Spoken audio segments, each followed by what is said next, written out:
Cool. All right, so welcome back, everybody, to day 2. Well, technically, we had day 0, day 1, whatever. I don't even know what day it is anymore, but it's technically the next day at E3, whatever day you want to call it. This is the Leviathyn live stream. First time that we're doing this whole roundtable business, and we brought in a couple of developers to chat with you today. Yeah, it's pretty special. So we'll introduce ourselves. I'll be your host, Mr. Andrew Whipple, today, and I'm with Cassidy. Hello. And Steve is going to be wandering around in the background. I'm not sure if he's there. I'm somewhat alive. And our special guests right now, of course, are going to be Mr. Christopher Taylor. Hey, how's it going, guys? Responsible for the upcoming indie game Leviathyn. We'll definitely have to talk about that. Jordan Brock. Hey. What's up? Why isn't Cassidy a special guest? Well, I was just being nice because we don't talk to you guys that much. Oh, okay. I'm not special. I'm old news. Jordan Brock You're looking out for me, though. He's from Hit the Sticks, responsible for Just Tactics. He's a strategy entrepreneur. Okay. Yeah, look, I'll just give you titles. That's what I'm known for. And then, of course, Tim Keenan. Yay, me. Yeah, Tim Keenan. Let's come up with something for you. Responsible for a virus named Tom. If you haven't tried that out, you really should. Music's rockin'. We'll have it up here on the cast, of course. I like to play random stuff. He is the Grand Magistrate of indie titles. How about that? There you go. I'll take that. Pretty good. So, how much have you guys been following E3? I know you're all busy doing your own jobs. Obviously, as a website dedicated to this kind of thing, we're all up in this thing. I've been following it a little bit. I mean, I was supposed to go because we were going to have a really cool announcement that I was excited about, but there was all this paperwork stuff that got in the way. So we're holding off on it, but I haven't had time to follow it thoroughly, but I've been listening to some podcasts just because of the whole Expo and PS4 thing, which is always exciting. All right. How about you guys, Chris, Jordan?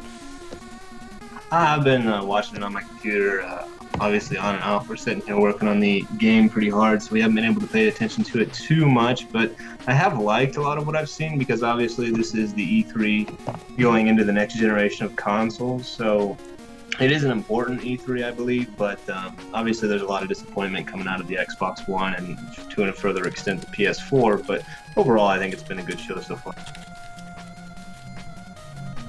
And Jordan's just rocking it out back there. Yeah, the same. I've just been following it on Twitter pretty much, and then jumping into video if something sounds horribly offensive. Like yesterday, there was the guy made the rape joke or something, and I'm just like, wow, okay. Oh yeah. Oh, the stage at Microsoft. Yeah. So it's been all just pretty much bad. Anything I've heard has been bad things that have been coming through my Twitter feed. I haven't really heard anything good out of E3. Has anything good happened there? But yeah, it's just been all bad stuff about Xbox, pretty much. Yeah. It certainly has shown more in a negative light, and we'll get to that in just a few minutes. I want to talk to you guys initially. Let's open with, how familiar are you guys with Batman? I just wanted to talk about this stuff because everybody actually knows the superhero, of course, and we're going to be on the third game, right? Have you guys played any of the Arkham games at all? Yeah. Yeah, I played Arkham City, but I played the first one, but not the second one. I only played the demo for the second one. Yeah, I haven't ever played a Batman game, I don't think, ever. Really? No Batman games at all? There are not really ever superhero games in general, except for Teenage Mutant Ninja Turtles. Yes. Fair, they don't have the most seamless track record, do they? Yeah. Well, the original. We're talking NES, right, Jordan? Oh yeah, back from NES and the arcade version, all that kind of stuff. Thank you. Shouldn't they be Teenage Mutant Turtle Ninjas, if you think about it? Because they're mutant turtles. They're not mutant ninjas. I just wanted to throw that in there. Well, if you want to, Tim, if you really I just want wanted to sidetrack you, just right off had the to take right it off No, to argue that point, I mean, what is a ninja?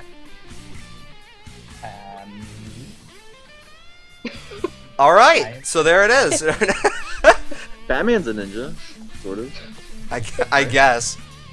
Well, so it's exciting just to see new stuff roll out in E3, new announcements. This is something that we knew was coming out for a long time, but I asked you this question because I really wanted to get some feedback on a bunch of indie developers and how you guys feel about more mainstream games like this. We're peppered with comic book movies pretty much, like, it feels like every week now, doesn't it? Like, isn't Superman out this Friday? Yeah, that actually looks pretty good though. The last couple Superman movies have been pretty awful. I don't know. It's just safe for people. If you're going to be putting up a lot of money to make a game, having like other IP to tie it into is just safer. To go off that audience, to tie into Spider-Man or whatever, like existing IP that there's 50 years of audience built up for it already, instead of just trying to put your money behind some completely new unknown IP. But the problem with that is then you start to lose creativity, I guess. I don't know. It's like a balance between the big AAA games that want to bank on some existing IP, and then indie devs that want to try to break the mold. It makes sense, right? Because it's an established brand, so yeah. No matter how terrible the game ends up being, or good, maybe I'm being cynical, but no matter how good or bad it is, people will see it and go like, "Oh, Spider-Man," or "Oh, it's Iron Man." Like, this must be cool. I can play as this character. Yeah, A lot I of think time players can hit the ground running with that stuff, right? So I mean, like, you have certain preconceived notions of these guys. So I think that's really cool from the sense that when you start making that game, people bring a preconceived notion to that, and so like they can kind of get into it quicker. But I think the problem is, as you guys are saying, is that people just want these IPs so bad that a lot of publishers will just sit there and they'll be like, all right, let's just crank out another, superhero X game and not really worry about it. I think when it's really done well and they've incorporated that stuff into the game, I think it can be absolutely awesome. I mean, so it's just like any game. It just completely depends on how fun it is. Sure, right. I mean, even if you guys haven't played all of these games to their full completion, does it excite you at all to see an established product like this go?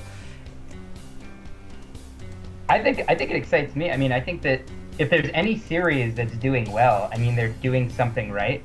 I mean, arguably, you could say that the thing they're doing right is just shoveling. You can argue about whether or not you like the players that are playing them, but I mean, obviously, they're doing something right. So things like with the Grand Theft Auto series, and then them going to Red Dead Redemption, with the Batman series, they're just kind of bringing this kind of stealth action beat 'em up sort of mentality into it kind of crossing these genres and stuff like that. I get kind of into it. I mean, I love the the Fallout series, all the Bethesda series with the Elder Scrolls and stuff like that. I think it's nice.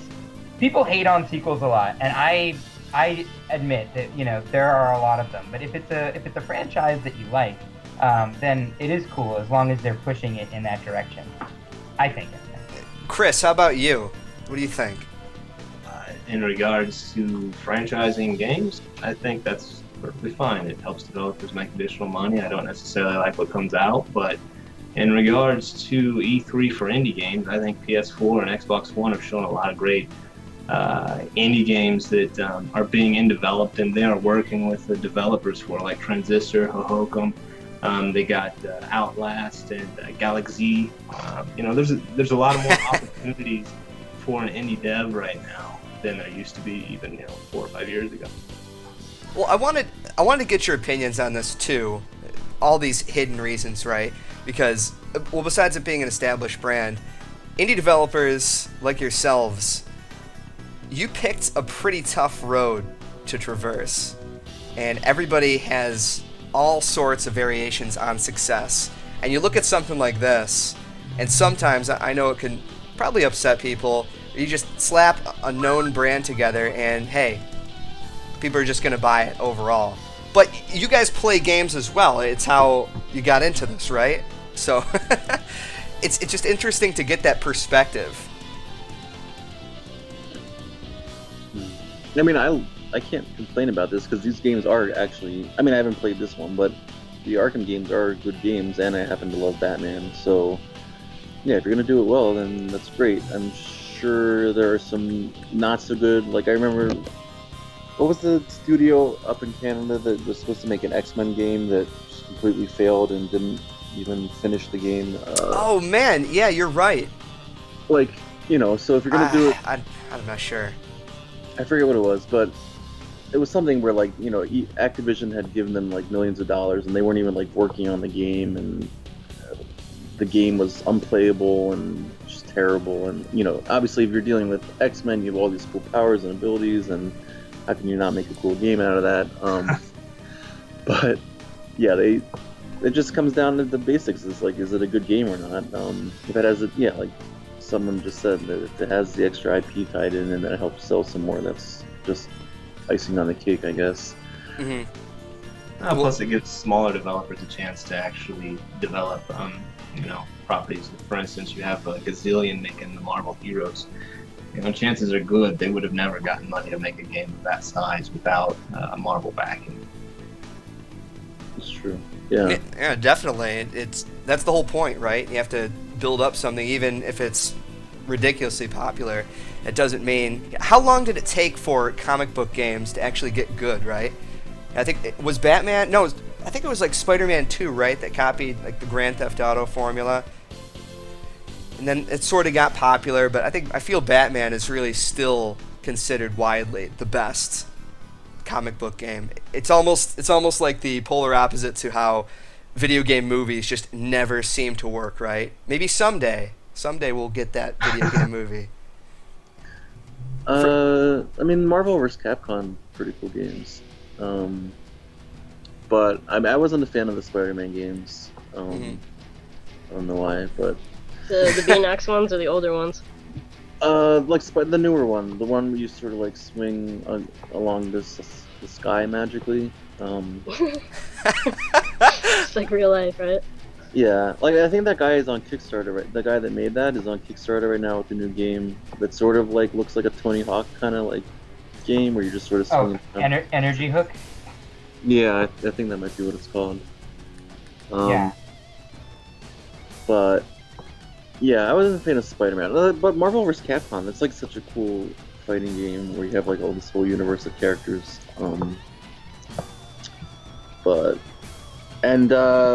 The Wolverine Origins game was pretty sweet. Also, it was actually like better than the movie. I don't know if you guys played that, but Yeah, but what wasn't worse than that movie? well, yeah. Better, it's yeah. not that high. But yeah, the game was pretty fun. Well, Chris, you brought up a really good point while we were talking about Batman initially, that with these new consoles announced, the Xbox One, the PlayStation 4,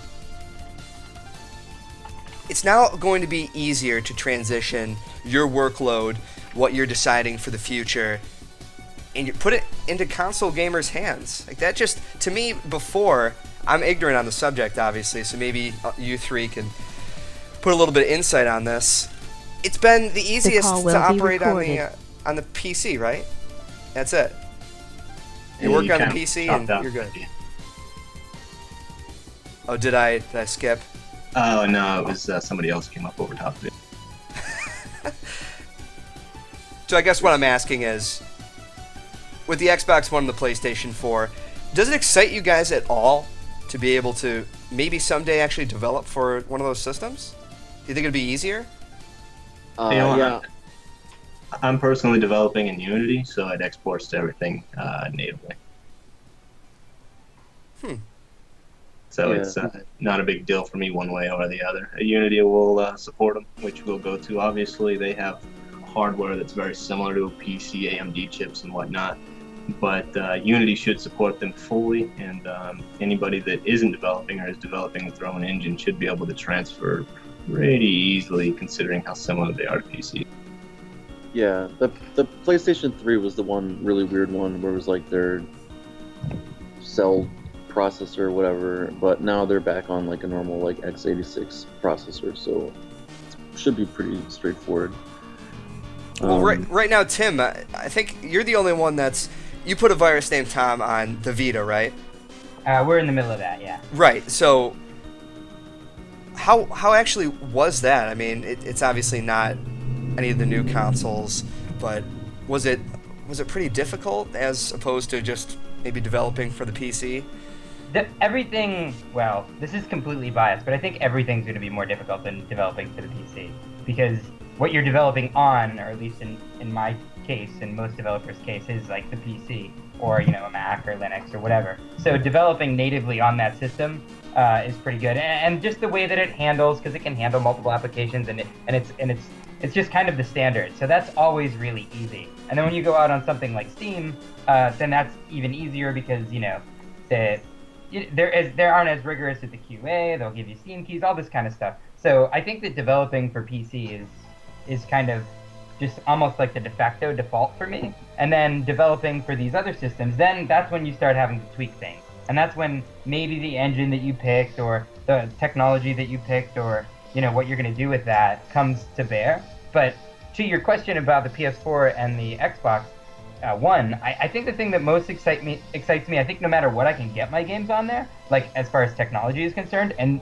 that being easier is definitely awesome. But what excites me more is policy changes, right? Like, I don't think that what's holding a lot of indies from consoles is technology. I think it's bullshit.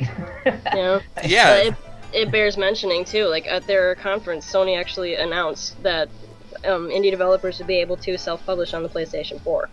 Yeah, there is a reason that indies are flocking to Sony right now, and it is because they're being awesome. Like, I know that I'm saying that being that I'm pushing out to the Vita, but there's just a whole, and I know these things fluctuate. I know that a few years ago it might be different, and a couple years from now it might be totally different. But right now, I think that Nintendo and Sony are really pushing toward indies, or at least they've been in contact with me, and they've been really great. And Microsoft hasn't been horrible, but I mean, it's kind of one of those, call us, pitch us your next game idea, maybe we'll take it if, we want to. And you'll have to go through a publisher. You can't self-publish. There's a limited number of slots, all that kind of stuff.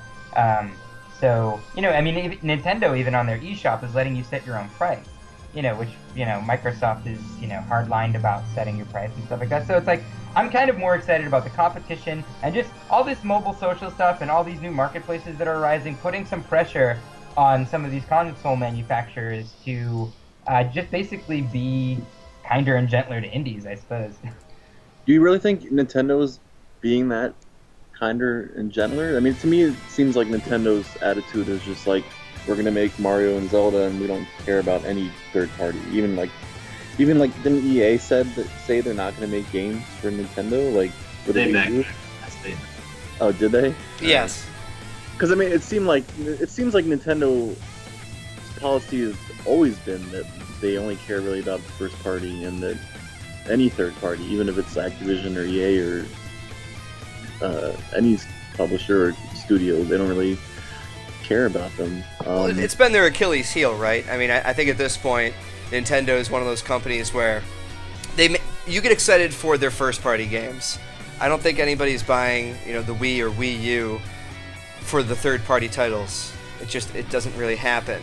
And in relation to how they feed through the indie market, Shovel Knight is going to be on the 3DS, an indie title. So I'm assuming that they do help out the people who are looking to actually branch out to those platforms, but I'm not exactly sure how much, and I think it's painfully obvious that we just don't see enough of it. I don't know if I'd go so far as to say they don't care. Well, I think what we're making the distinction between here is like their policies as far as if you can get on the system, and then how much they're promoting and how much of an effort they're putting in. Because as far as getting on the system, right now, they just made it so that, like Chris is saying, he develops in Unity. that you don't have to pay anything if you're for your Unity game. You don't have to pay. Usually, you have to pay Unity some chunk of change if you're going onto a console. And Nintendo kind of swallowed that fee. And then also they're letting people on their eShop. Now, I'm not saying their eShop is great, and I'm not saying that their attitude is great. But what I'm saying is that their door is opening.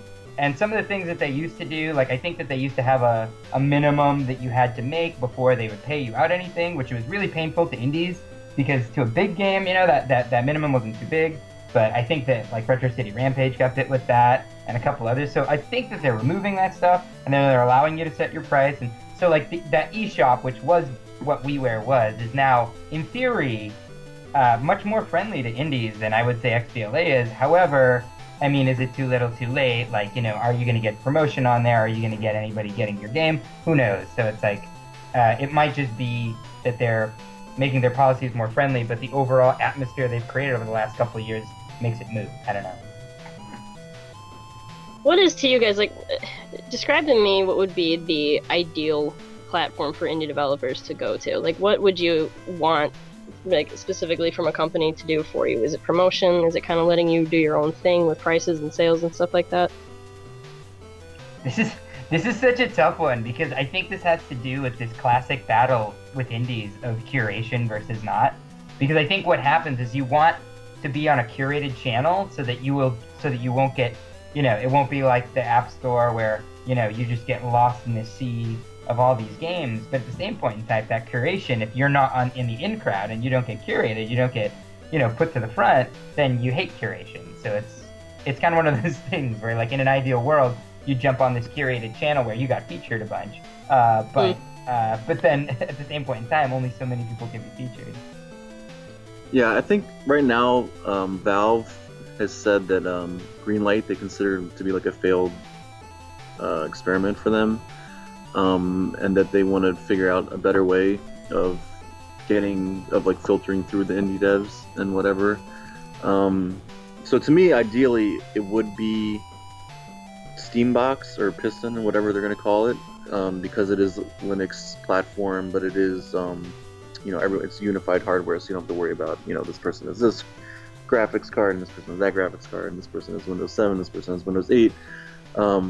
So it is a console, but at the same time it is Linux, and it's pretty straightforward and not like proprietary stuff. But as long as they can figure out how to do Greenlight better, so it isn't like, I don't know, there's something not quite right about Greenlight. I'm not sure what it is though. But I mean, partially it is that, like, a lot of the kids on there are playing like first-person shooters, Call of Duty or whatever, Counter-Strike, and so those are the kind of people that are going to be voting on the games. So that if you make a game that is like an indie game that's maybe breaking the mold a little bit, or something unique or different or creative or artistic, that it's not necessarily going to get voted up because it's not a first-person shooter. So yeah, I'm not quite sure how to fix Greenlight, but to me that would be the ideal, like some sort of ideal Greenlight on Piston. On one note, speaking about Greenlight, how come nobody ever gave EA props for Origin? And as far as them waiving the fee, their percent fee for crowdfunded games, like through Kickstarter. Everybody hates EA for some reason or another. Yeah, EA waives the fee for 90 days. No one gives them props for that, and that's where the big chunk of your money will come through. But you still don't see a lot of indie games come through Origin. Because everyone just hates Origin because they just think of online, always online DRM, and that's as far as anyone thinks. That's as far as I thought about it. It was just like that other platform, right? That was bought out by GameStop. I actually I forget what it was. Gas Powered Games had all of their games on there too. That was I always forget it. It was Impulse, right? Impulse. Yeah. Well, they look at something like that, and it's another platform, but let's face facts here. I think a lot of people just maybe don't know that much about Origin. They just automatically assume, hey, we got to get on Steam. And I don't think that you can fault them for it, right? Because that's where everybody goes for those indie games. I certainly don't fault people for that, but Origin really has tried to do a good job of catering to indie developers, and I think they've been EA's been largely ignored despite that fact.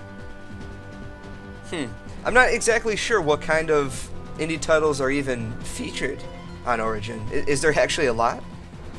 I don't even think there's very many, because most indie developers that I talk to actually see a stigma with Origin, where they just think EA and then they're like, I'm not going to put my game on there, I'm going to go to Steam, despite the fact that Origin waives their fee, which is a large percentage that Steam would otherwise take.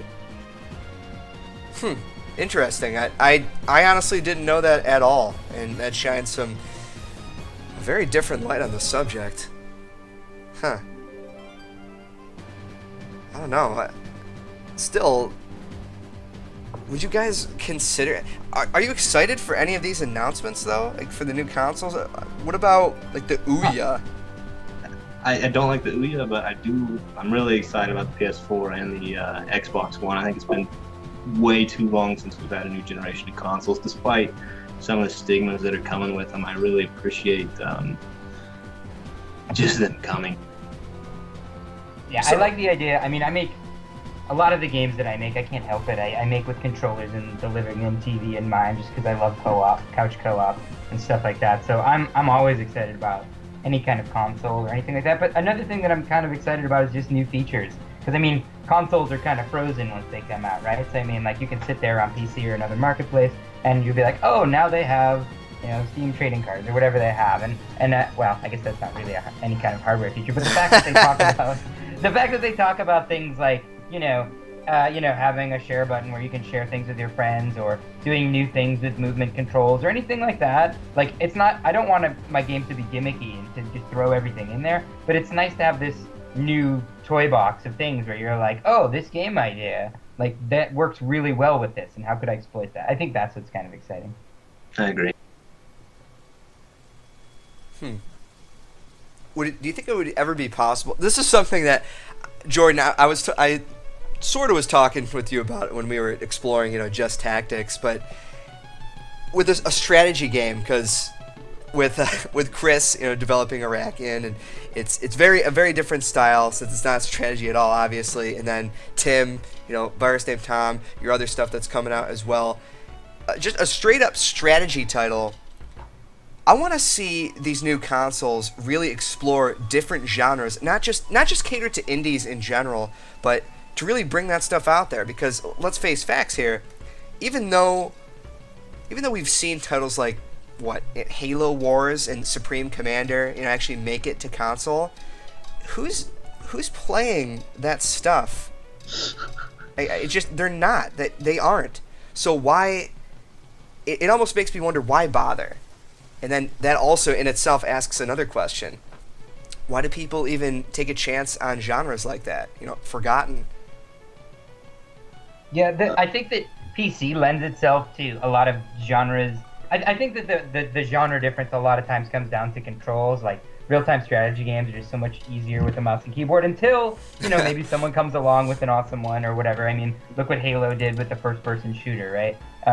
But it's just like, that's kind of the difference right now, and I think that hopefully that'll kind of change, and because I would love more genres to be exposed on the console than are right now. I mean, I think PC is almost ubiquitous as far as genre is concerned. I mean, maybe people don't play as many couch co-op games on it, but people can buy a gamepad and stuff like that. I think that I'm excited, like you kind of are. If they open up to more indie games, then all of a sudden we can see more genres that you can play. Because I've rarely had a time where I've been sitting on my console being like, I am unwilling to buy a game that's awesome right now that I want to play. Like, that's never happened to me. It's just a matter of me going through and being like, oh, yay, another Match 3 game for, this, or, oh, another post-apocalyptic first-person shooter. Gunmetal Gray. Yeah. So, yeah. An interesting game was, did you guys see Project Spark? Yeah. I thought that was an interesting twist on multi-genre blend. A console creation tool, almost. A simulator. With its kind of strategy elements and just world elements, I guess. I don't know, personally, Cassidy, do you get excited about that kind of stuff? I'm not really huge into games like Sim City, The Sims, From Dust, any of that. They're kind of fun to play just every once in a while, but I typically, or even Minecraft, right? I don't know how many of you guys actually got into a game like that, but it's really a title where you create your own fun. It's not where you jump in and there's an objective that's right in front of you that you really have to do. I respect it. I do, because there are a ton of people out there that obviously enjoy that kind of gameplay, but I know that I personally don't. So seeing something like, Project Spark, Yeah, it's like Little Big Planet for me. It's kind of the same same idea. I am more interested in seeing what people have created versus making stuff myself, just because I don't know, the idea of sitting down and taking the time to create this level or this world or what have you, it just doesn't really appeal to me. I guess I'm a little bit more driven to experience what somebody's already created. That's just me. It's like you said, like I'm the same way with Minecraft. It doesn't really hold my attention. I think I played like maybe 5 hours of it and went, yep, this is a game, and then walked away from it. But it's still really cool, like a lot of the ideas they have. I think what I liked about Project Spark was the fact that Microsoft was even showing it off, and that we didn't. I mean, there were a ton of shooters that they showed there, but it wasn't. They also showed off another. They showed off Below, which was from some of the guys behind Sword and Sorcery, if I remember, and then they showed off another one. It was Max and the Cursed Brotherhood, which kind of looks like a 2D, 2.5D-ish sort of platformer. So they had, it felt to me like they were trying to make a push to involve indie games in their conference a little bit more. Whether or not they succeeded with that, I don't know. I mean, it wasn't near what Sony did, but I still thought it was really interesting. Fair enough. What about the rest of you? Jordan, Tim, are you guys excited for... I don't even know if excited is the right word, but do you care about any kind of creation tools in a game? I don't really think it would help you guys as far as business is concerned, but do you actually like to play games where you're responsible for creation? I was a Lego maniac, so I guess so.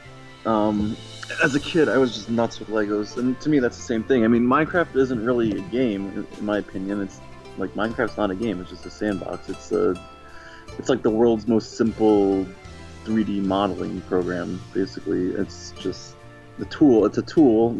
Not everyone can use Maya or Blender, but almost anyone could figure out how to use Minecraft to create a world. And so it's not really, to me, it's not a game. It's just like a very simple 3D art tool or mod tool. But then, yeah, if you're someone that likes building things, then you can build stuff, and I think it's awesome. And I'm just looking at this Project Spark thing now, which looks really cool. But yeah, some people don't like building stuff. I mean, we like building.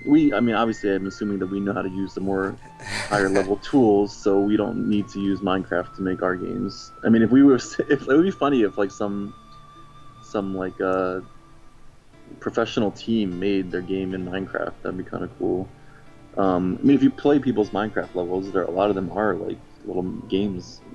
They build levels and you have to go through and solve puzzles and do whatever. It would be cool if someone if Bungie made a game in Minecraft or something, like using Minecraft as the engine. But yeah, I mean, those are true sandbox games. I mean, people always want to say that our game's not linear, it's just a sandbox game, and only games like Minecraft and SimCity really are. I mean, most games call themselves non-linear, but they really are linear in the end. Maybe they have multiple paths, but they're still linear. So yeah, I mean, to me, SimCity or Minecraft is truly non-linear, just a sandbox. I mean, in SimCity, you have to do the basic things. You still have to build roads and get a water, power plant and water treatment plant, all that stuff. But well, you don't have to. Yeah, you don't have to. You could just call in Godzilla. But you're right. Yeah, you're right. If you want to have any semblance of a city, you have to. But yeah, I mean, I think those kind of games are awesome. Just a sandbox, like a true sandbox. Yeah, I think they're definitely games. I mean, I hear what you're saying, but those are definitely games. there is a huge difference between like a simple modeling program and, you know, like something like, you know, a SimCity or a Terraria or a Minecraft. I loved SimCity back in the day. I haven't really played much Minecraft or Terraria. I played like basically the demos. But back to the Project Slack thing, I think that I haven't seen it. I'm guessing this is like a game creator in a way. Is that what it is? That's just like a sandbox for you to play around with making games? Yeah. Matter of fact, I loaded up the trailer for it. So that's the whole purpose of it. It's to create stuff. It has like Fable-esque graphics. Yeah. So the thing that I'm more interested in as a game developer, because I kind of already do that stuff as my day job. So I think it would be awesome for people to get some insight into how much of a pain in the ass it is, but to make something fun. But I think that for me, I'm more interested in tools like what's like Steam's Workshop, where they're facilitating me to have user-generated content. Because when you as a developer, some games don't work with it, right? Like I hate that like these new monetization schemes that force you into, oh well, if you don't have like small buyable items, then you know you can't make money. So I hope the point of sale never dies. But the fact that I can have user-generated content really excites me for certain games, right? Like, I mean, for A Virus Named Tom, we wanted to add the level editor, and we never got around to it. But it would have been really cool to see what people came up with. You know, for some of our new prototypes, like Just the Gathering or whatever, people can make their own boards. And I think it'd be really cool to see people vote those up and vote those down, or to make new skins and to do all of these things. Maybe, you know, create new cards for the game or something like that. Like, I mean, I think that's more where I'm excited because, you know, that's kind of, it's always fun for you to make something and then see someone out there do something that you didn't expect with it and surprise you. And that's like, that's really exciting. It's just like when you get fan art or anything like that. So it's like, it makes the game better. Chris, don't you have something going on with Iraqian and actually level creation? Like a map editor or something? Oh, right. We have we're working on some mod tools, and they'll just basically be a map that you map out, and then you can, it'll be pretty extensive as far as what you can do, but I think you're referring to our simple map in game. Right. Expanded. Yeah, but, I mean, wouldn't that be awesome if the consoles like had something that facilitated like people to share maps and to do that stuff? I'm amazed that they don't. I mean, maybe it's better. Maybe it's better than I'm thinking, or maybe they do have that coming out. But you don't have something like that. Like right now, it all has to be done in game. You don't have something. Maybe not. I mean, you do have to do Project Spark in game, but you can obviously share the maps. And Little Big Planet was like that. Are you referring to something different? Right, but Little Big Planet, they had to do all that in game, right? They had to do all that themselves. Yeah, if I remember right, that seems. Right, you went into the game and you did all that stuff. What I'm talking about is an infrastructure. It's kind of like how on the Xbox, if you hit the Xbox button, it jumps out to the operating system, you know? Oh, you want mod tools from the game. Yeah, what I would like to do is be lazy. I would like it. In my tool, in my game, you can create content, but then you can post that, and that's facilitated by some API or something in the system itself, so that people can easily go like, oh, like let me scroll through all of these different things, and people have upvoted them or downvoted them and stuff like that. Like managing all that, for everyone to have to re-implement that, to reinvent that wheel every time they make a game, is kind of a pain. So it's like, I'd like that to be sort of taken care of. That would be pretty cool. I mean, that's kind of what Steam's doing, right? Like, look at Workshop.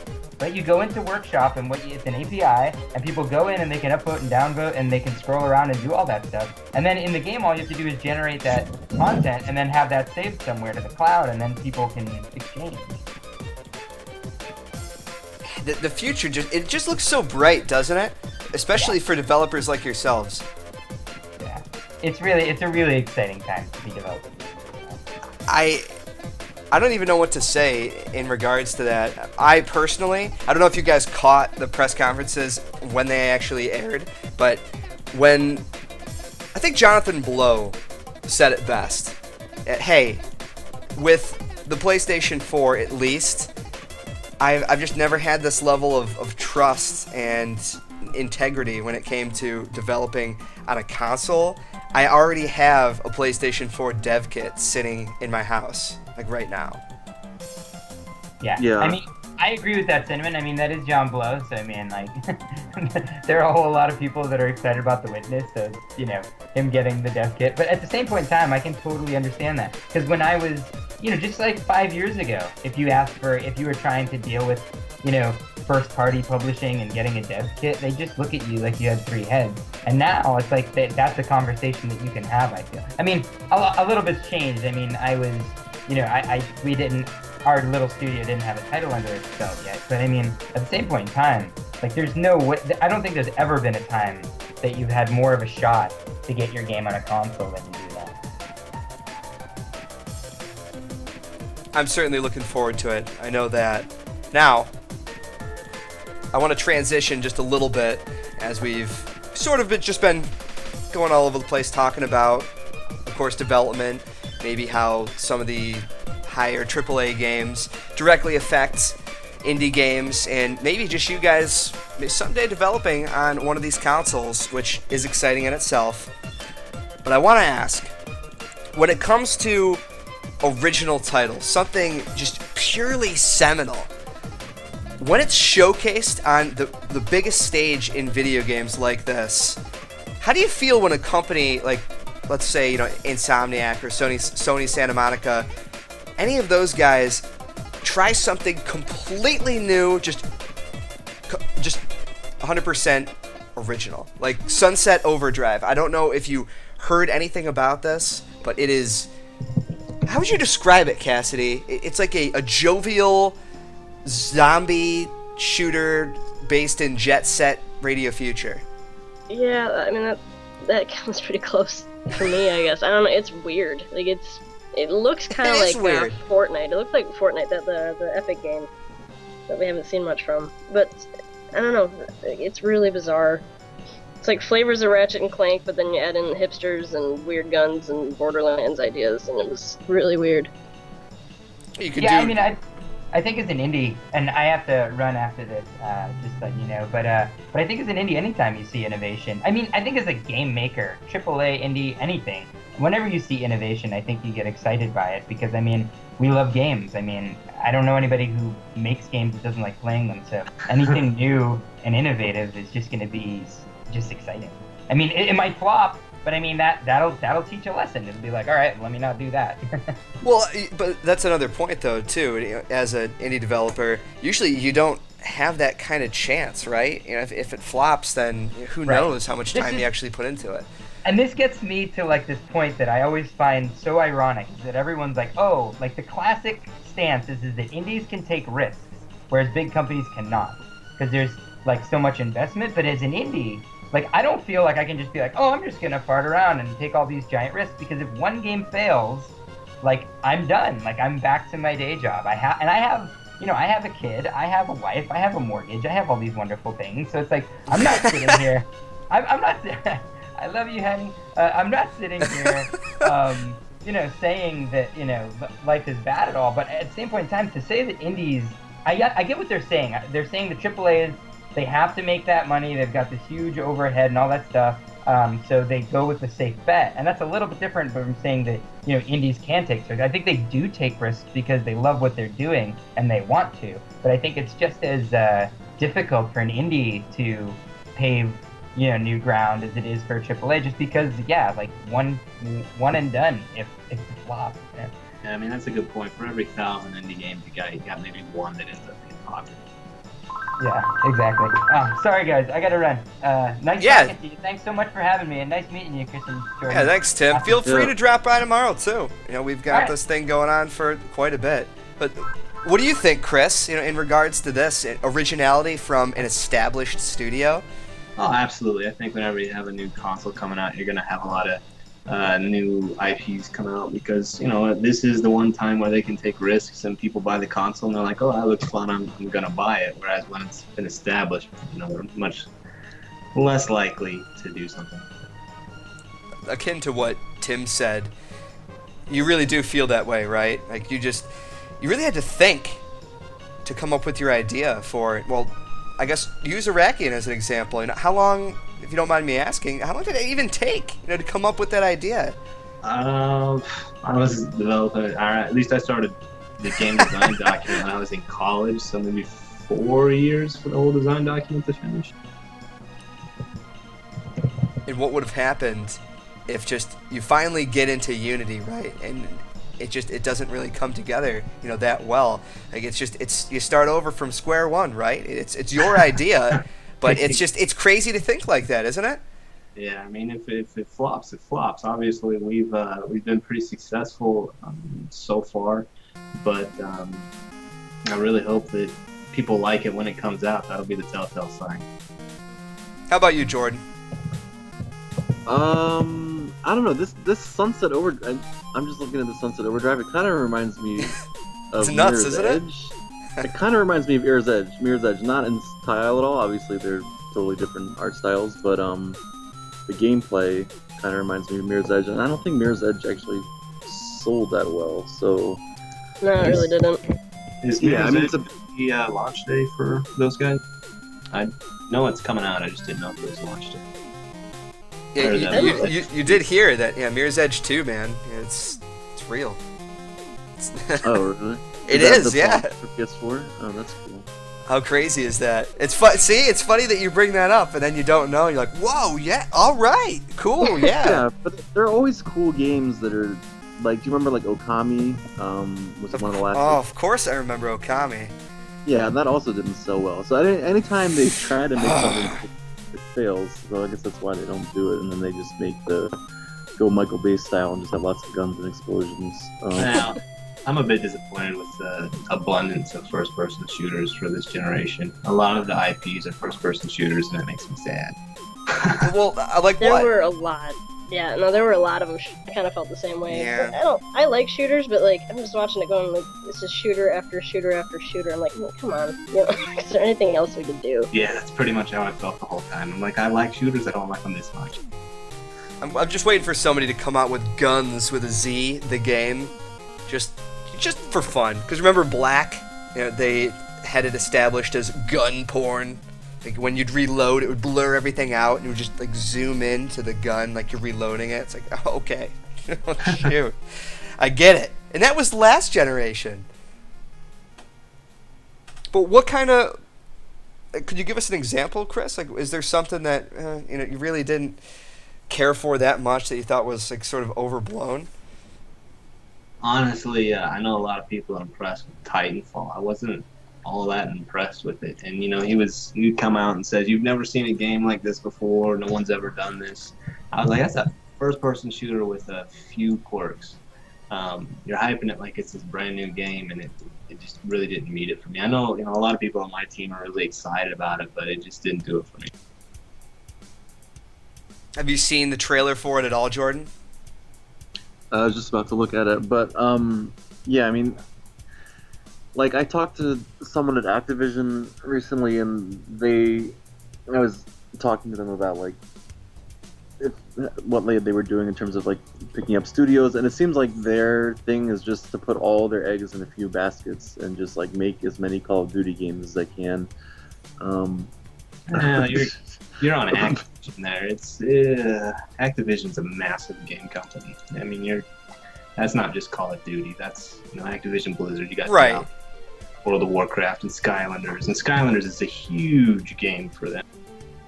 That's true, but I mean, it does seem like that they're trying to pump out Call of Duty as often as possible. It's like it's like I'm not sure when they're gonna get to the like episodic content. Almost like every 3 months that Call of Duty game comes out. Well, you're just sick of the derivative nature behind something that's milked beyond belief.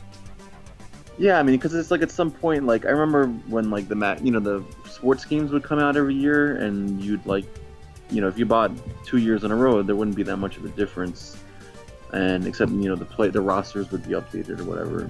But then at some point, I was like, I don't want to spend $60 every year just to get my rosters updated, so I'll skip. I'll buy like every other year, and at some point with these shooters, you have to like. You're gonna buy one and then buy the next one. It's gonna not be. You're not gonna notice any difference. I mean, I buy a shooter about every 4 years.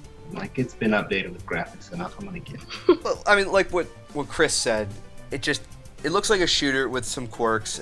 Matter of fact, we had a similar discussion about this yesterday for a little bit. I think Sarah was a bit excited about this, and she wasn't able to join us today. But man, there's something about it.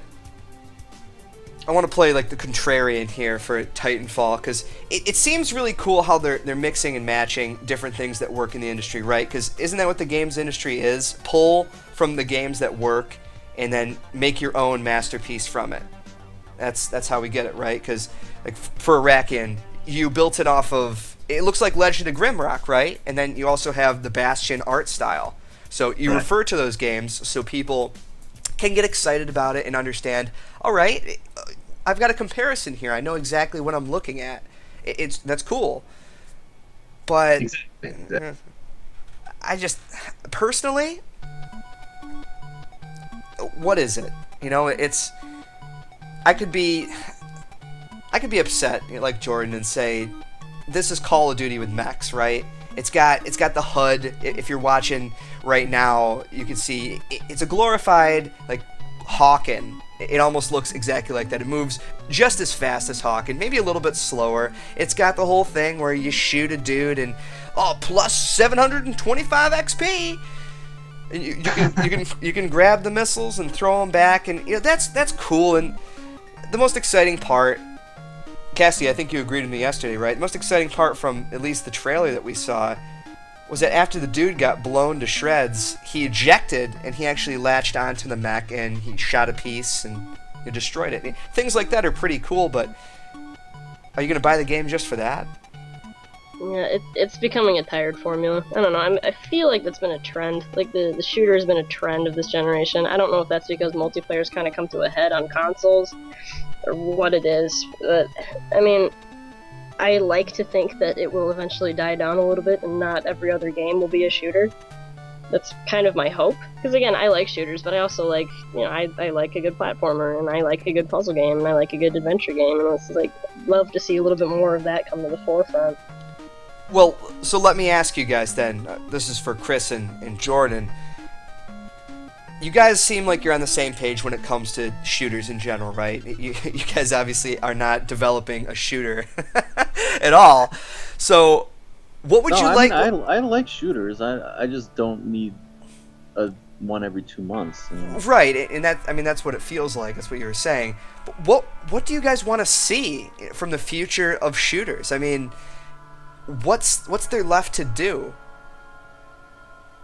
There probably isn't. I mean, until someone thinks of something genius, and if they thought of that, then they'd have made it by now. There probably isn't that much left to do. That's why, I mean, I've been a fan of Bungie since like '94 or '5, whenever Marathon came out, which is like the predecessor to Halo.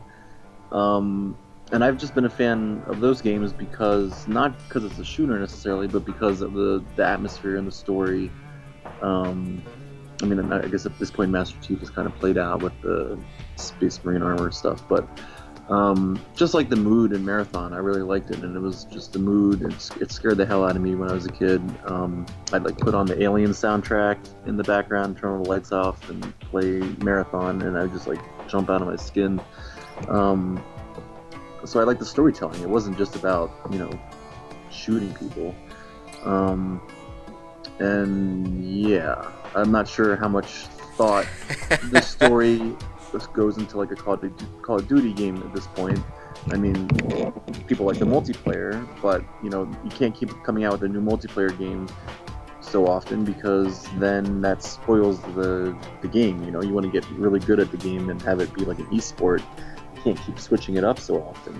Well, but look at something like Destiny, right? Does that seem interesting to you? Yeah, the next first-person shooter I will buy and play will probably be Destiny. I'm saying I'm a Bungie fanboy, so I just like their art style and their characters. I like the quirkiness of their characters, and so yeah, I mean that's something I would definitely buy. So you're an atmospheric kind of guy. You want narrative in there. Really, what you're looking for is just BioShock all the time, right? I guess. Or did you play Fear? I didn't like Fear, but the original Fear? Oh, I'm not sure if I played the original. Yeah, well, the original Fear was, I don't know if you played this, Chris, but very atmospheric. It was a horror game that actually excelled at what it did, and it actually had really good AI. But the atmospheric games, I want to say they're making a comeback. I know that I probably talked to both of you guys about like Dark Souls. That's what makes that game, right? You want the atmosphere. I think in shooters, maybe atmosphere just isn't taken as seriously. Yeah, I mean, part of it too is just with the Call of Duty series. It's real. So I mean, I don't know how much real you want it to be before you have some guys to like come and actually shoot you and kill you and like have blood everywhere. Oh my! I mean, how real is it supposed to be when you're like just making a game about killing people? Like the Halo games have a certain quirkiness, and there's aliens and it's kind of goofy to some degree. Well, did you ever see Duty Calls? It makes fun of Call of Duty. It was the precursor. It was really the trailer to get everyone excited for Bulletstorm before that came out. If you guys haven't seen it, it's actually a playable game.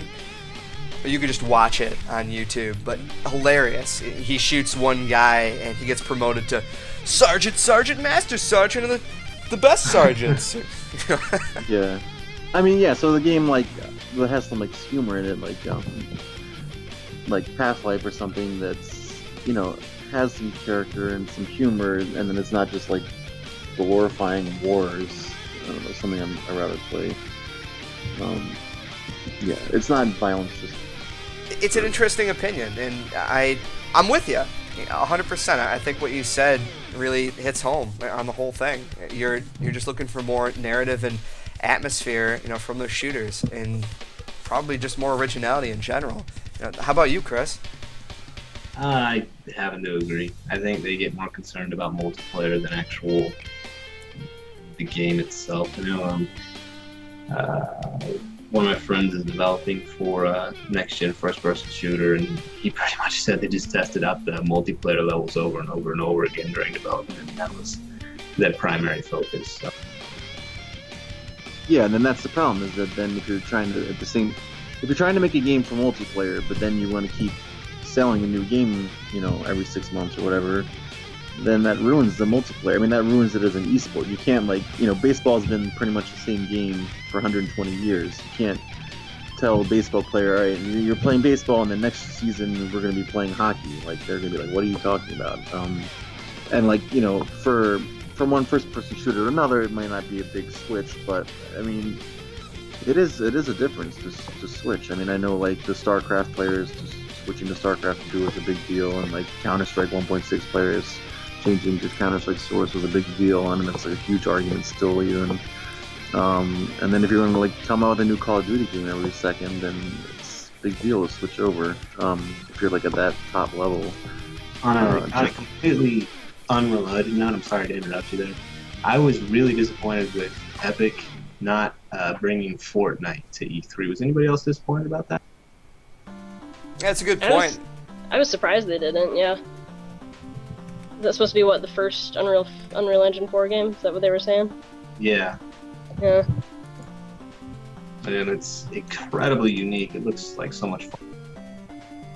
Well, again, I think that we're all, a little biased in a way, just because I'll speak for myself here, but as a primary, PC gamer, I went on the consoles. It's more interesting to me to see what indie developers are coming up with as far as original ideas. And I love to talk about this kind of stuff, because when we talk about, all right, hey, this really bothers me, I like to inquire about that. Why does the shooter, that's why we got on this whole thing, why does the shooter have problems?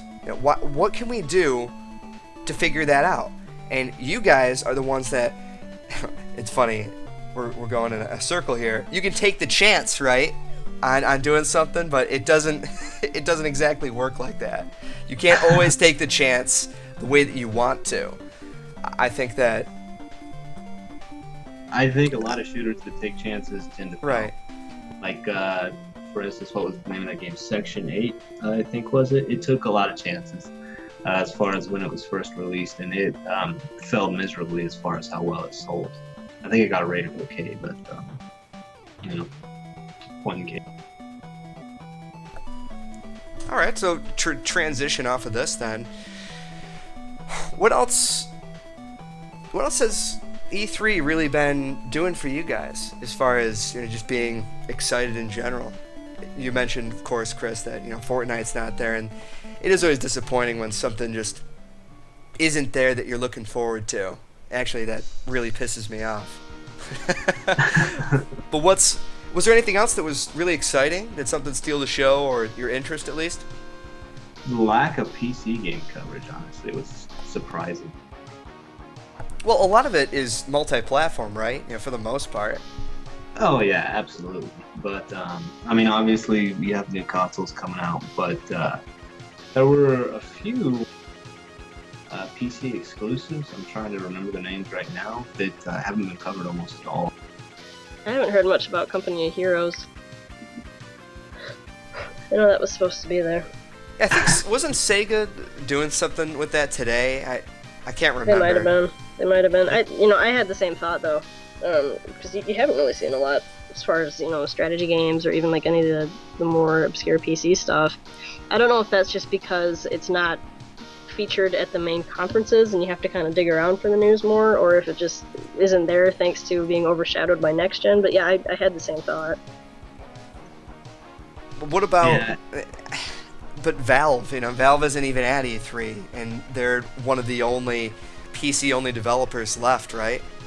I don't think they have to be at E3 though. It's such a massive company that it's almost beneath them. It's almost like Blizzard going to E3 to announce World of Warcraft stuff. Still, I would really appreciate more of the PC things, but I guess that's what PAX is for, right? If you want indie titles, if you want to see just those PC exclusives right now, I guess that's what you're really just going to look forward to. Yeah. Was there a game in particular, though, that you thought really stood out from the pack? I thought Rise was pretty good looking, apart from the fact that everybody on my team hated it. Really? Why? I just thought it was an interesting way for Crytek to go. I mean, more or less, why did your team think it was terrible? I think it's just because that's not what they were expecting out of it. So, honestly, people don't like, they weren't, they were nitpicking the small things on it as far as how the mechanics roll and how the game itself was played. But I thought it looked fantastic. I thought it was an interesting idea. I thought Crytek is taking a little bit of a leap there, and I kind of gave kudos to Crytek in my head for that. I think you're right. I think it's pretty sweet. You didn't really say too much about that yesterday, did you, Cassidy?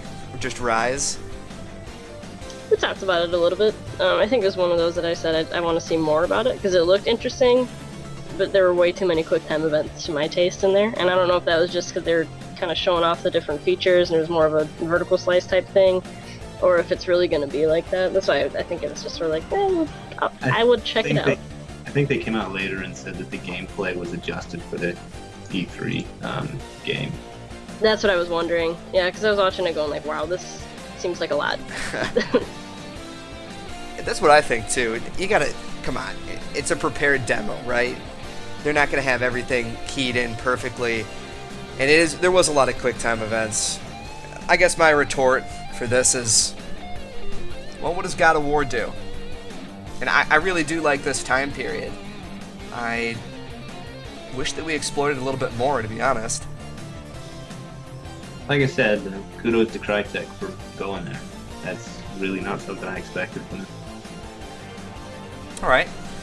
How about you, Jordan? Anything stick out for you in the coverage so far? Anything you're looking forward to? No, all bad. All bad. No, I'm just kidding. I mean, everything. I didn't pay attention. I guess I didn't pay attention that much because everything I heard was just, yeah, lots of QuickTime events and no actual gameplay footage. So I was just sort of gonna wait to actually see real gameplay footage, pretty much. So, Well, not even about Rise, but just More you know, or less, right? This is, he has the trailer play. This is Rise's gameplay footage right now. I think this is an absolutely beautiful game. yeah, that Rise actually looks good. Yeah.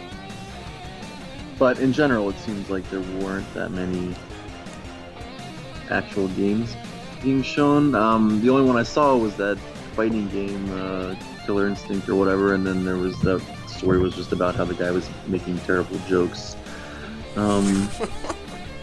And yeah, so I honestly I didn't watch it that much because I was just reading Twitter, people's reactions on Twitter, and right. We were talking about Microsoft and Sony quite a bit. I think a big winner may be Nintendo out of all of this. No way, really? Yeah, I mean they essentially showed Super Smash Bros. They had Mario Kart, Mario, Zelda, Island.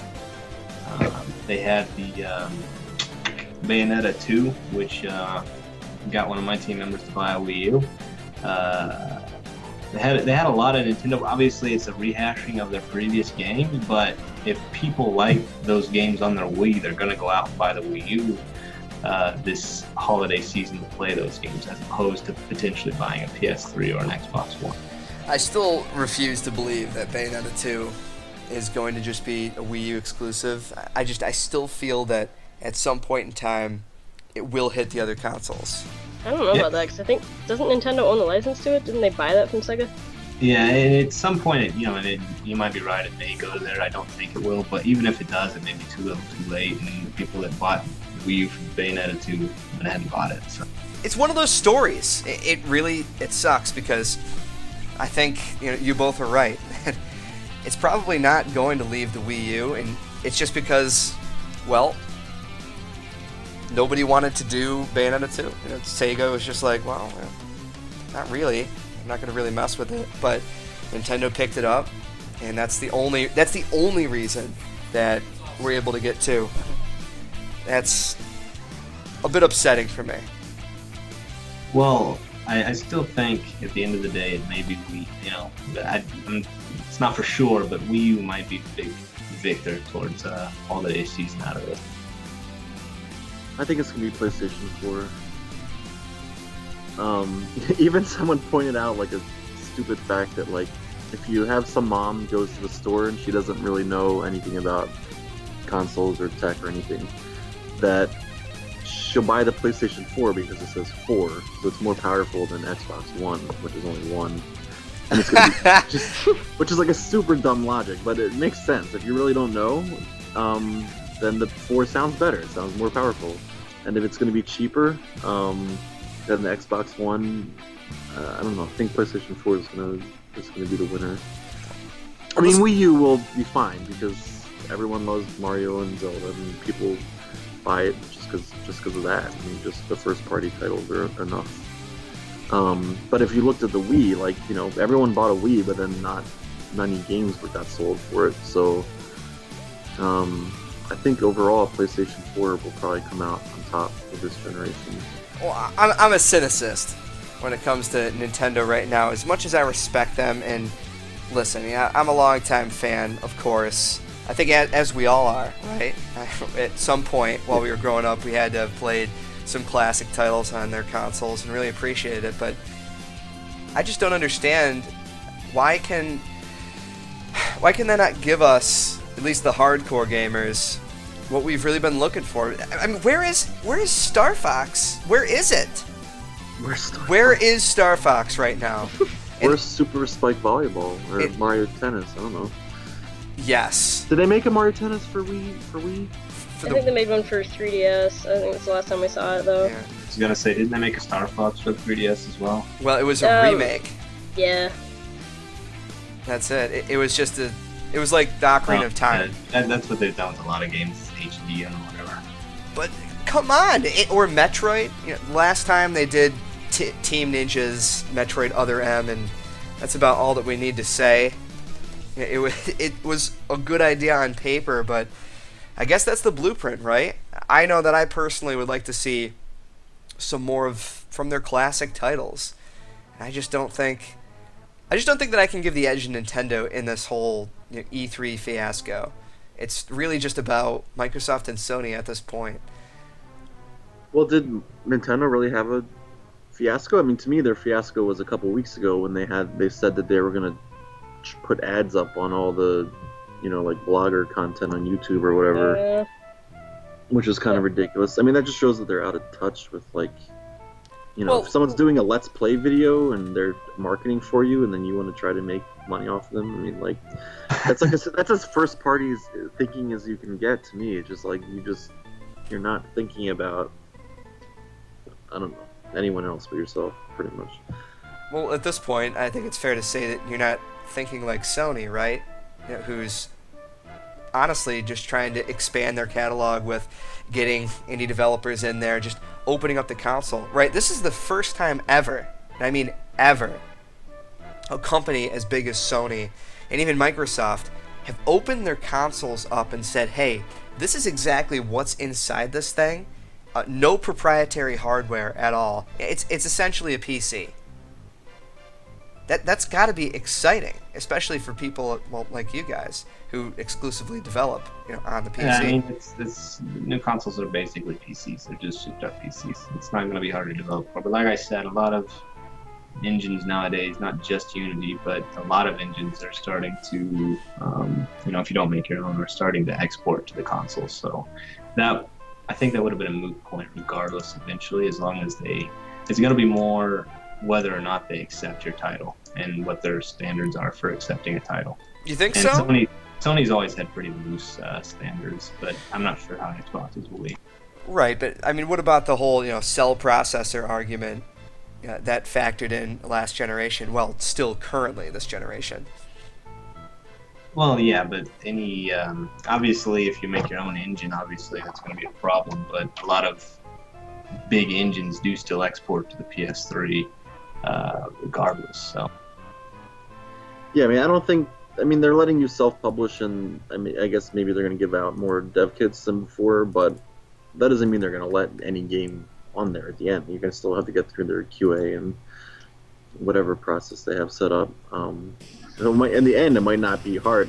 It might not be so easy to get on there. Like on PlayStation 3, it's like they had Journey on there, and that was kind of, it's like, here, we have indie games. It's like, Journey, that's it. But, so yeah, I mean, how many indie games actually end up on it? I'm not sure. I'm sure they're going to have, thousands of people submitting games, and then they'll pick the few of the best ones, and it might not be as great as you think. I'm not sure at this point.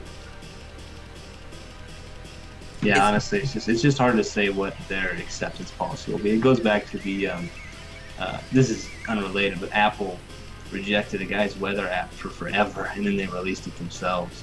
It's whether or not they feel like accepting or rejecting certain titles. I don't think Sony's going to have too big of an issue, because the Vita has a whole lot of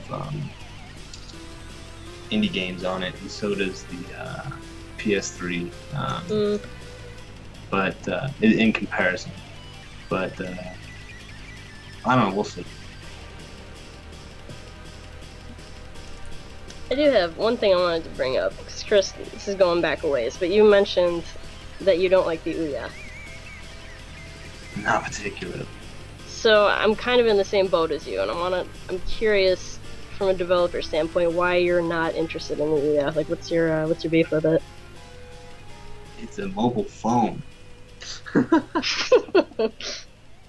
Is it because I feel the same way with it with the Ouya. Like when I first saw the video when they put it up on Kickstarter, they're like, you can play Android games on your couch. I'm like, exactly. Who is this for? If you really want to go play some NES and SNES games, just go pick up the consoles. You can go pick them up for like $5, but you're wanting $100 to be able to play very select games, as well as whatever you feel like installing onto it. It's a piece of junk. I don't. it doesn't appeal to me. It's like I said, it's a mobile phone that happens to be a platform. Anybody could have released that. And now you have a whole bunch of Kickstarters that are like the same thing. One of my friends back in Kansas City just started a Kickstarter. It just ended. I think he got $100,000 to make the same thing, a phone in a box that you can play. Which, you know what, you want that? Go play a phone.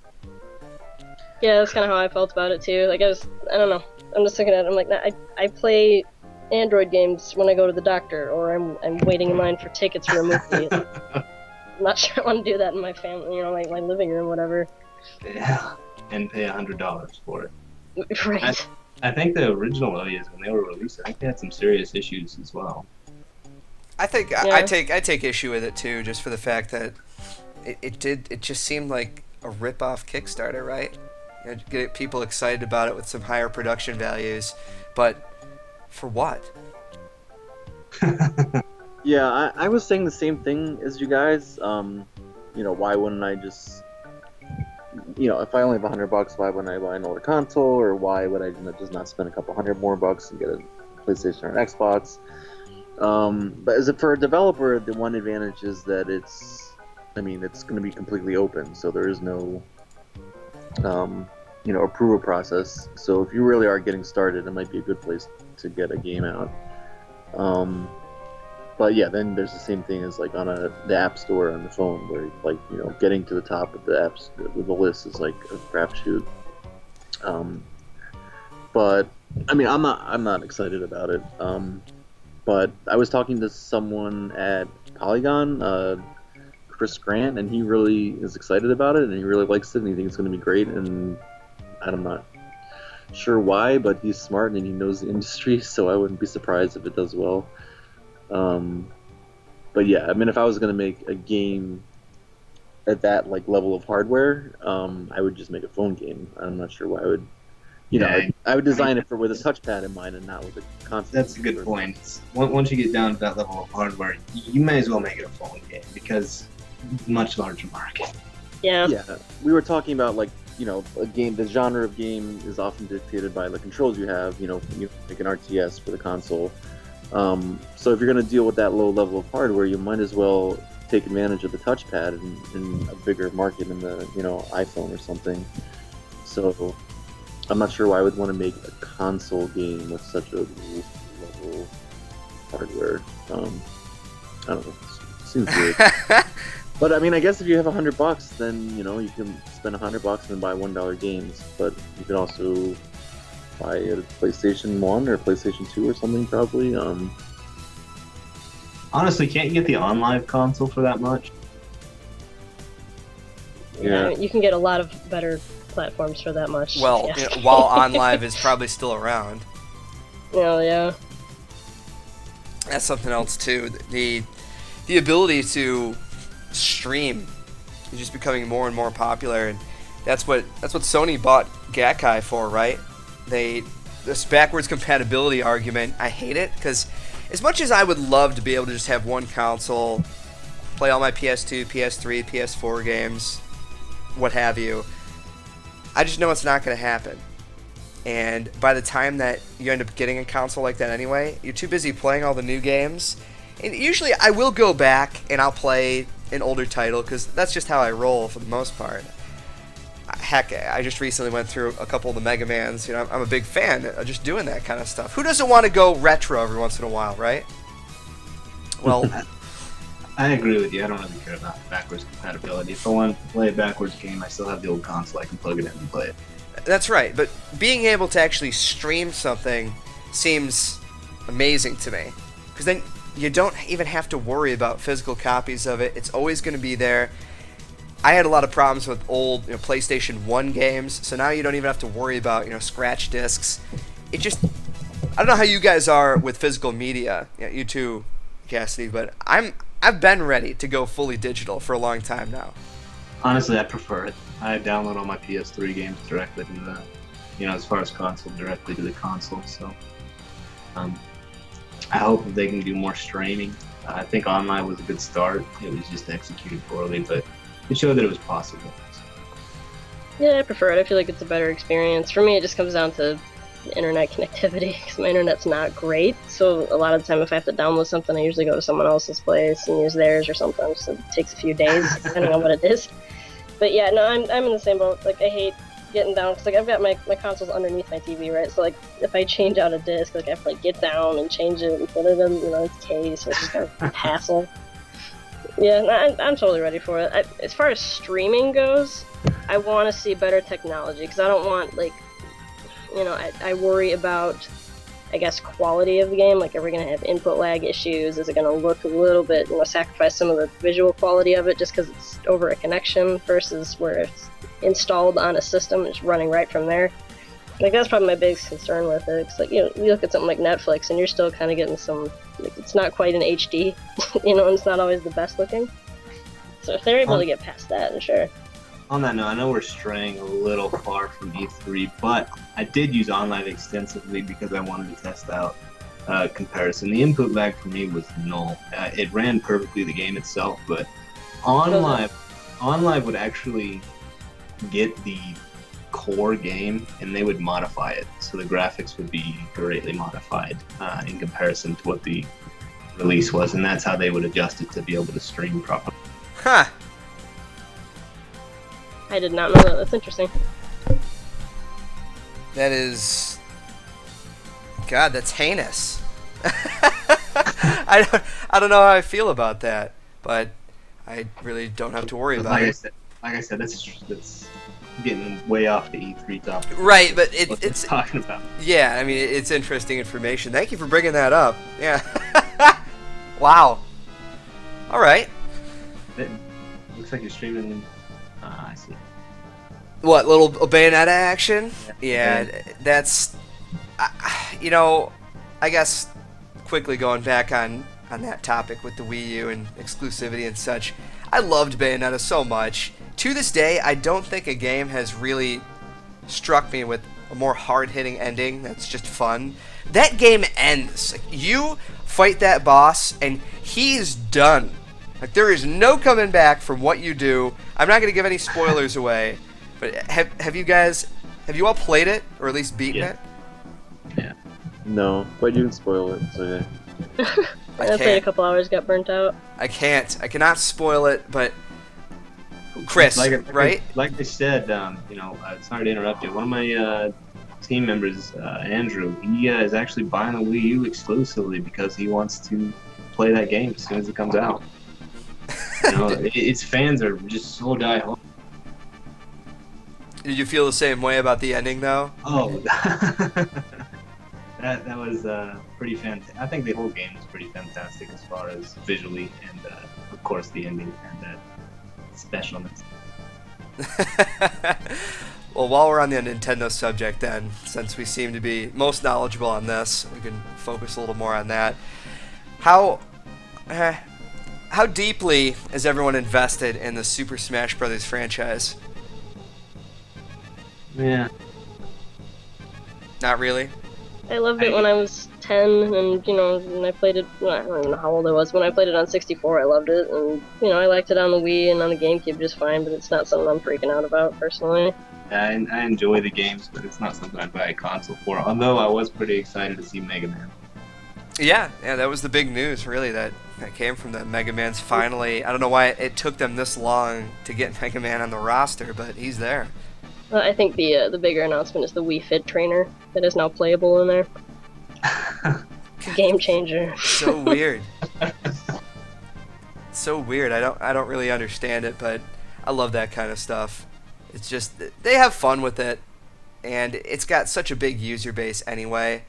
I just personally hope that for your friend there, your colleague, I hope that the Wii U's internet really, holds up, that it's actually fun to play it online, and I just personally have no faith in how Nintendo is going to work with their internet scheme. I just haven't been. I was really hoping the Wii was going to fix that issue, but every single game that I tried to play on it, it just backfired, like, for the most part. So it's cool to finally see them exploring different avenues of, I guess contemporary gaming, right? 3DS internet stuff isn't bad. I played Mario Kart several times online, and I've done some Animal Crossing stuff there too, and it worked just fine. It's funny how their mobile market always seems to be a little bit better, right? Well, I mean, I think they actually brought someone on specifically to do that. I can't remember who it is at the moment. They had something to do with, I want to say like Xbox or like some of the interface on that too. So I don't know. I don't own a Wii U. I haven't really played with it, but I'm right there with you. They need to do something. I'd love to see them do a little bit more with it and push multiplayer in a bigger way, I guess. Does Unity go straight to Wii U, or is there some extra stuff you have to go through? Obviously, it goes to the Wii, but I don't think they've released Wii U yet. They'll release those probably this year or next year. Huh. So is there something specifically in the future that you'd really like to try and do on any of these platforms? Now that it's set in stone, this is what it's going to be. Go to Wii U just as a side note. Okay. Cool. What do you think? But go ahead, Tyler. Oh, I was just saying that now that all the players are revealed, right? That's what E3 is for. All these announcements, all these things to get excited about. But for you guys, now you can it's almost like choosing a faction, right? Microsoft, Sony, Nintendo. Is there something that you'd really like to eventually try to develop for? Depending on how successful we are, we'll release all three, as long as Unity supports it. Obviously, we're going to release PC first, but as long as PC makes enough money, we're just going to buy the licenses for those three and release them. P-sizzle. That's how it goes. All right, I'm going to take that back. I apologize. Jordan, how about yourself? I know it's tricky because, again, strategy games, they're a fickle thing. Yeah, I mean, not many strategy games have worked on consoles, and that's just the controls, especially not a real-time strategy game. But, I mean, the next game we're thinking of is actually not a strategy game at all. It's more of a platformer, actually, and it would actually be pretty sweet to have it on PlayStation or Xbox, whatever. But I think I'm liking the way PlayStation's looking. But if they shut us down, then sure, Xbox, I love you. But yeah, I mean, our next game, I don't think it's going to be a strategy game. I think we're going to make a platformer, and that it's going to... A platformer? Yeah, and then the control scheme is going to be really nice with the analog control sticks, so the console is going to be nice. I mean, I hope, because not that many people are plugging analog into their... plugging controllers into their PCs. I mean, a few people, but not... That can't be like what our target market is. And then hopefully Steam comes out with or Valve comes out with the Steam Box or Piston or whatever at some point. Because I'm pretty excited about that. Are you guys actually really hoping that they do that? Because to me, I'll just relay my opinion here and you can yay or nay it. For someone that is avidly using a PC, I have absolutely no need for a Steam Box because all the games that would be on there are already on my PC. I think that the Steam Box, if it ever does come out, is for the people that really don't want to worry about issues with the computer. They don't really want to take it apart. They don't want to worry about upgrades. They just want to be able to play the exclusive PC stuff, right? Right, that's exactly the great part. Yeah, I mean, if I had already had a gaming PC, I wouldn't need to buy one of those. But if I was a console person that wanted to play something that my friends were playing on Steam or whatever, then that's something I'd be interested in. Well, you got to think too. It's interesting ground, right? Because most of the time, consoles like the PlayStation 4, Xbox One, they're trying to get you over on their side, right? Because they're going to show you these exclusive titles and try to lure you in. Oh, we've got Halo and Gears and Forza and Viva Pinata. You got to play that game. Right. I mean, it's going to be Linux. I mean, I'm not even sure, but it's possible that you could even develop in like Java or something, and it would just work on it. I'm not sure, but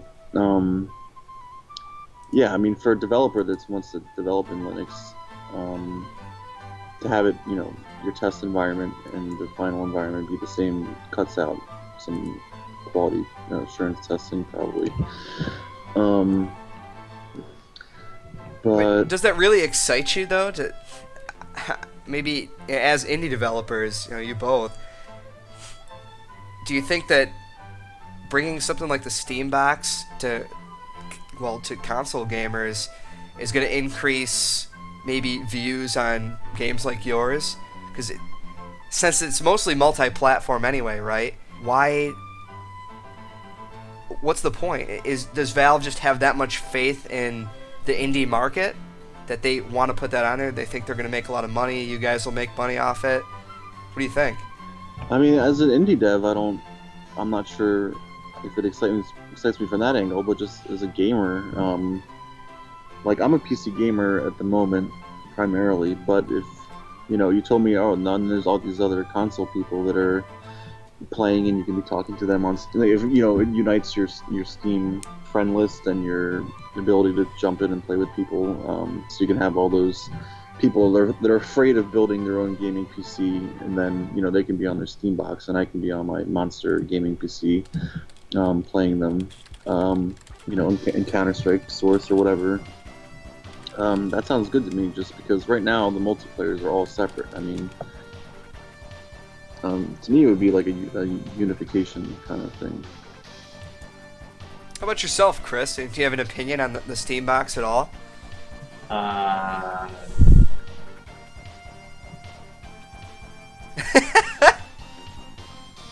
Sorry, I just don't have a whole lot to add. I don't particularly care for it one way or the other.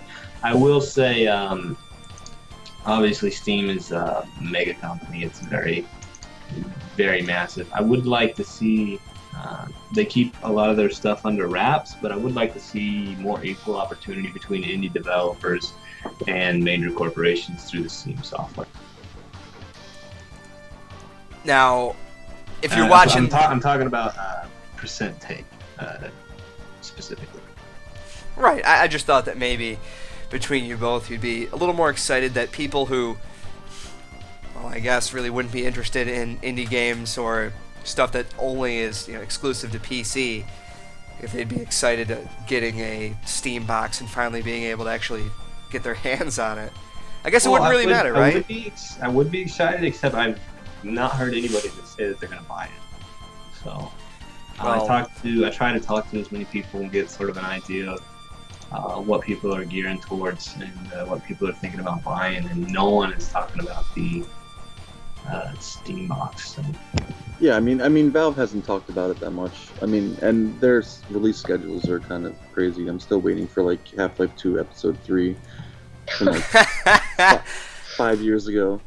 So I mean, I figure that like it'll come out in 2 years. So I mean, they'll talk about it in next year's E3, I guess, or GDC or whatever. But yeah, I think it's going to be a year before they really start. Yeah, I think that's the bigger point, is that until more is released about it, it's kind of hard to get excited about.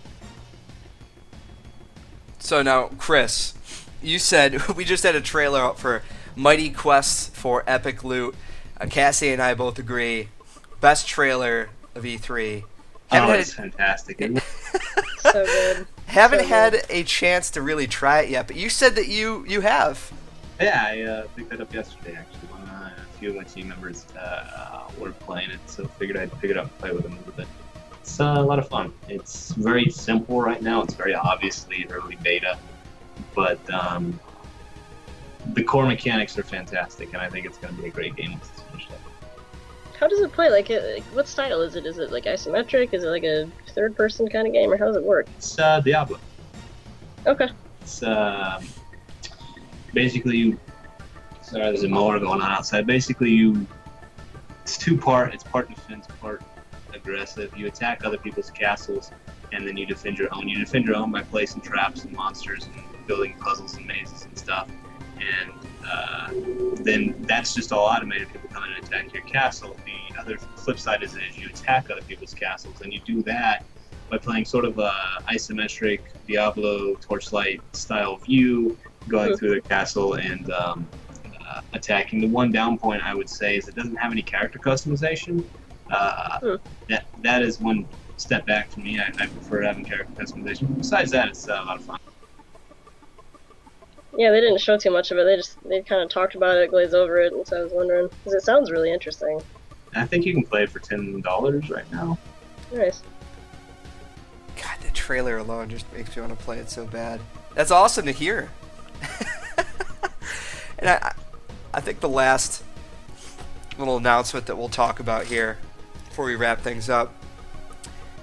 Any Star Wars Battlefront love in this room?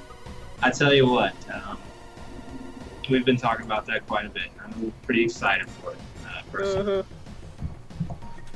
Finally, right? Yeah. How about you, Jordan? No, can't do it. I can't play a game like that that'll take over my life. Did you ever play the other ones? Yeah. I mean, I just have a problem with games where like if I get into a game, then I'll play it for thousands of hours, and it's like being addicted to, anything. Did you have that problem with Skyrim? No, see, I never played Skyrim. I knew that would happen. For that reason. There's some games I just can't touch because I'll just get lost. You'll die. Yeah, I might die. So yeah, I can't. I know. On a side note, I will say I'm extremely excited about the Frostbite engine's capabilities. Frostbite 3 looks absolutely fantastic. Yeah. Dragon Age and Mirror's Edge 2, Star Wars, all those games just look just fantastic. Well, the Battlefield trailer just really, I think, showcased everything you needed to see, right? It had an entire skyscraper just collapse. Oh, the Battlefield 4 trailer? Yeah. Oh, but you can play Battlefield 4? No, I can't do that either. No, actually, I tried to play Battlefield once, and Battlefield 2, but it wouldn't install on my computer, so that's how I got out of that one. But yeah, and it's just too much, and I play them too much, and it's just like crazy. I need like little short games that I can just play and then it'll be over. Otherwise it's like thousands of hours, and my girlfriend breaks up with me or whatever. Well, at least you know how you can get that to happen. Right. Right. Right. Yeah, Okay, well, I think we've covered quite a bit. You guys have given us some extremely interesting insight into the going-ons of E3 and beyond, really. The games, how they affect you, and really the communities. Your own opinions on them. We greatly appreciate that. Absolutely. Thanks for having me. Yeah. So, before we wrap things up here, just for day 2, we've got a bunch of guests coming in tomorrow as well. Boy. Chris, why don't you tell us just a little bit about the project you're working on? I want you to plug your Iraqian bit. A harmless plug. I work on a game called Iraqian. It's basically like a mix between Grimrock and Bastion. A lot of old school games like Might and Magic and Eye of the Beholder. Games like that. We have updated the character creation and customization system. That's always been a big part for me. And we've gotten rid of levels, and your entire character is based around multifaceted approaches as opposed to having skills and things like that. So I hope people can appreciate that once it's out. We have the alpha coming out next month. Yeah, about a month and a half. We have the alpha coming out, so I'm really excited about that. Awesome. I really can't wait. That is something I'm very much looking forward to.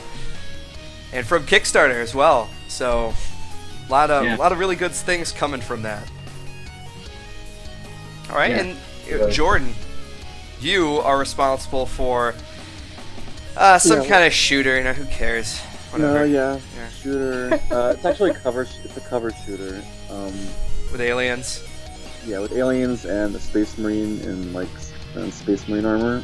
And he says, "Get to the resonator." Yeah. Anyway, no.